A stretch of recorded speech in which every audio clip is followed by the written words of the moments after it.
नमस्कार। चलिए आज चलते हैं पंचतंत्र की कहानियों की दुनिया में।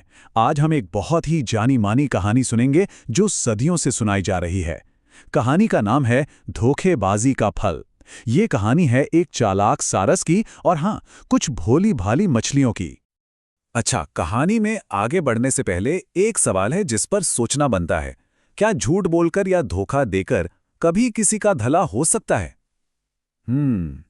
इस सवाल को ना मन में रखिएगा, क्योंकि इसका जवाब हमें कहानी के अंत में मिलने वाला है। तो कहानी शुरू होती है एक तालाब से। बिल्कुल शांत सुंदर सा तालाब, और इसी तालाब के किनारे रहता था एक सारस। पर एक दिक्कत थी। ये सारस अब बूढ़ा हो चला था और उसके सामने एक बहुत बड़ी मुसीबत आन खड़ी हुई थी। देखिए, उम्र के साथ साथ ना उसकी फुर्ती चली गई थी। अब वो पहले की तरह झपट्टा मारकर मछलियां पकड़ ही नहीं पाता था।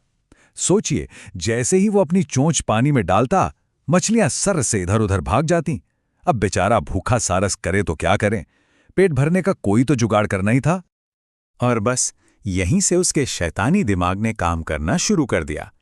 भूख से तड़पने की जगह उसने सोचा, क्यों ना थोड़ी चालाकी दिखाई जाए। और फिर उसने एक बहुत ही खतरनाक प्लान बनाया। तो एक दिन क्या हुआ, ये सारस बड़ा ही उदास सा चेहरा बनाकर तालाब के किनारे जाकर बैठ गया। उसे ऐसे देखे केकड़े से रहा नहीं गया। उसने पूछ ही लिया, अरे सारस भाई, क्या हुआ? इतने दुखी क्यों लग रहे हो? बस सारस को तो मौका मिल गया। घड़ियाली आंसू बहाते हुए बोला, क्या बताऊं दोस्त, एक बहुत ही बुरी खबर सुनी है। सुना है कि लोग जल्दी ही इस तालाब को मिट्टी से भर देंगे और यहां खेती करेंगे। मुझे तो तुम सबकी चिंता हो रही है कि तुम्हारा क्या होगा। और फिर क्या था? केकड़े ने ये खबर जंगल की आग की तरह पूरे तालाब में फैला दी। खबर सुनते ही मछलियों में तो हाहाकार मच गया। सब घबरा गईं। बेचारी मछलियां अपनी जान बचाने की एक ही उम्मीद दिख रही थी उन्हें, और वो सब भागकर उसी सारस के पास पहुंची जिसे वो अपना बचाने वाला समझ बैठी थीं। अब जरा सारस का शातिर दिमाग देखिए। उसका प्लान एकदम सीधा था, 3 स्टेप्स का। स्टेप नंबर 1, मछलियों का भरोसा जीतो। इसमें तो वो कामयाब हो ही गया था। स्टेप नंबर 2, उन्हें पास के एक बड़े तालाब में ले जाने का झूठा वादा करो। और स्टेप नंबर 3, जो कि सबसे भयानक था, उन्हें रास्ते में एक चट्टान पर ले जाओ और चट कर जाओ। और बस सारस का तो काम ही बन गया। अब रोज का यही सिलसिला हो गया। वो हर रोज कुछ मछलियों को अपनी चोंच में दबाकर उड़ता और पास की एक चट्टान पर ले जाकर उन्हें अपना निवाला बना लेता। देखते ही देखते उसने धोखे से सैकड़ों मछलियों को मार डाला। धीरे धीरे पूरा तालाब खाली होने लगा। अब वहां बचा था तो सिर्फ वो केकड़ा। केकड़े ने सारस से कहा कि भाई मुझे भी ले चलो। सारस ने मनी मन सोचा, वाह, रोज रोज मछली खाकर तो मैं बोर हो गया, चलो आज कुछ अलग ट्राई करते हैं। पर उसे क्या पता था कि यही सवारी पूरी कहानी को बदलने वाली है। तो सारस ने केकड़े को अपनी पीठ पर बिठा लिया और उड़ चला। बेचारा केकड़ा अपनी नई जिंदगी के सपने देख रहा था। वो तो खुशी खुशी सारस की पीठ पर बैठ के नई दुनिया देखने जा रहा था। लेकिन जैसे जैसे सारस नीचे उतरने लगा ना, केकड़े का दिल जोर जोर से धड़कने लगा। उसे कुछ गड़बड़ लगी। उसने चारों तरफ नजर दौड़ाई। दूर दूर तक पानी का तो नामो निशान ही नहीं था। उसने घबराकर पूछा, सारस चाचा, तालाब कहाँ है? वो तो कहीं दिख ही नहीं रहा। आप यहां क्यों उतर रहे हैं? और जैसे ही सारस उस चट्टान पर उतरा, केकड़े ने जो देखा उसे देखकर उसकी रूह कांप गई। सामने मछलियों की हड्डियों का एक बहुत बड़ा ढेर लगा था। बस एक ही पल में सारी कहानी साफ हो गई। ये कोई बचाने वाला नहीं था, ये तो एक धोखेबाज कातिल था। केकड़ा तुरंत समझ गया कि अब अगला नंबर उसी का है।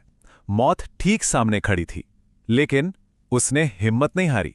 उसने तय किया कि वो मरेगा नहीं, बल्कि इस धोखेबाज को इसकी सजा देकर रहेगा। धोखेबाज मतलब वो इंसान जो सिर्फ अपने फायदे के लिए दूसरों को धोखा दे, और ये सारस बिल्कुल वही था। उसने सिर्फ अपनी भूख मिटाने के लिए सैकड़ों मासूमों की जान ले ली थी। बिना एक पल भी सोचे केकड़े ने अपने मजबूत पंजों को कैंची की तरह इस्तेमाल किया और सारस की गर्दन कस कर दबोच ली। सारस दर्द से छटपटाया, बहुत कोशिश की, लेकिन केकड़े की पकड़ इतनी मजबूत थी कि कुछ ही पलों में उस धोखेबाज का खेल खत्म हो गया। केकड़ा सही सलामत अपने तालाब वापस लौट आया, सारस तो मर चुका था, लेकिन उसकी ये धोखेबाजी की कहानी हम सबके लिए एक बहुत बड़ी सीख छोड़ गई। और सीख ये है कि धोखे का रास्ता चाहे कितना भी आसान क्यों ना लगे, उसका अंत हमेशा हमेशा बुरा ही होता है। तो इस कहानी से हमें क्या सीखने को मिलता है? देखिए, 3 बहुत जरूरी बातें। पहली, कि झूठ और धोखे का खेल ज्यादा दिन नहीं टिकता। दूसरी बात, जो जैसा करता है वो वैसा ही भरता है। जो दूसरों को धोखा देता है उसे एक न एक दिन सजा मिलती ही है। और तीसरी, अन्याय के खिलाफ आवाज उठाने वाला हमेशा सम्मान का हकदार होता है, बिल्कुल उस बहादुर केकड़े की तरह। चलिए अब इस कहानी को अपनी असल जिंदगी से जोड़कर देखते हैं। सारस का धोखा तो खैर बहुत बड़ा था, पर हमारी जिंदगी में भी कभी-कभी छोटे-छोटे धोखे सामने आते हैं। जैसे एग्जाम में अच्छे नंबर लाने के लिए नकल कर लेना, या फिर कोई गेम जीतने के लिए चीटिंग करना। ये सब भी तो एक तरह का धोखा ही है ना, है ना? और इसका नतीजा कभी अच्छा नहीं होता। तो फिर सही रास्ता क्या है? सही रास्ता है ईमानदारी का, और इसके फायदे भी बहुत हैं।